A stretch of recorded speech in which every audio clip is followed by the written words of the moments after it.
Welcome on back, ladies and gentlemen. This is the Double RT Boxing Show. Oh, it's a little late, but not too late. We're doing some breakdowns, talk abouts, predictions. Interesting fight here. This is an interesting fight day, actually. Between these are two main events that I'm very interested in because obviously the big headliner of today's boxing talk is the Loma Lopez, but this Louis Ritson, Miguel Vazquez, which is not in the top 15, which is very interesting. But the outcome of this fight, folks, the WBA Intercontinental Champion. Now, you know how Mr.A feels about that belt, that Intercontinental belt.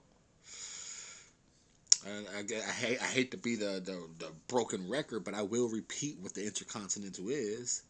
You know, for those who just tuned in, Mr.A, the WRT Boxing Show, the Boxing Rehab, us junkies in here, when we sit down, we love belts. You come to this rehab, you like belts, you like boxing. So all those trinket belts is just another piece of the addiction. And for the new ones who just don't quite understand why you're addicted to it, the Intercontinental belt. The Continental belt is basically you're on Louis Ritson, England. So he can fight Wales and Scotland because they're connected. You know, continental. He could reach those places. Intercontinental, he could cross water and go look for the champion anywhere around the world. Intercontinental. Inter means he could cross the water and go. You know, national champion, he could go all within the whole countries of Europe.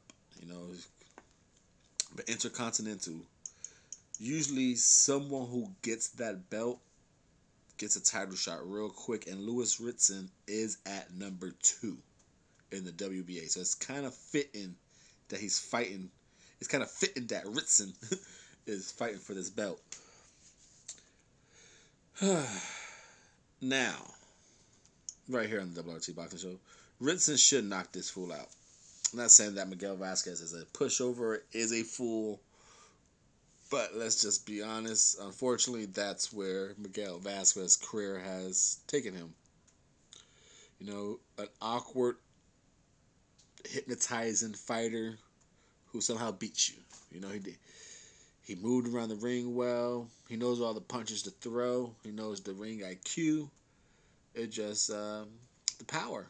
I think the power in the body shots. I think that's what he lacks. Now, what's interesting is, does he have enough stamina and footwork to constantly make Ritson reset his feet and not throw the punches?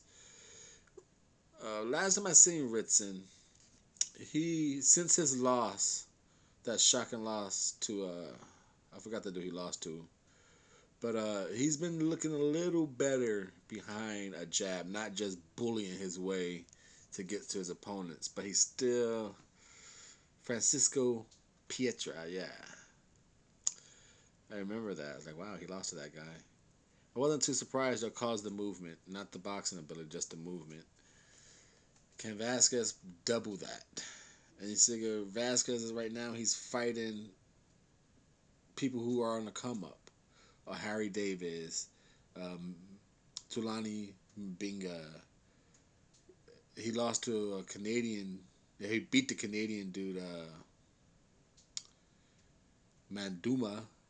You know, he fights people who are on the come up. If you're supposed to get past the hump, you should beat Miguel Vazquez. If you're not who we think you are, then you probably lose. I definitely think he can outbox Ritson. I think he can outbox him quite easily, actually. But I just think the pressure and the hard, forceful jab that Ritson, I think he does have a nice jab when he's behind it.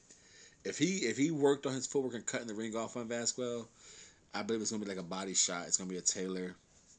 But I'm picking Ritson with like a 10th round body shot to stop Vazquez and become the new Intercontinental Champion, the WBA Intercontinental Super Lightweight Champion. I just don't see Vazquez moving enough with enough pop on his punches. Didn't think uh, Pietro do it either, but it's gonna take that type of victory. I just don't think Vazquez's body is gonna hold up. Louis Ritson, 10th round knockout. Thank you for your time and support.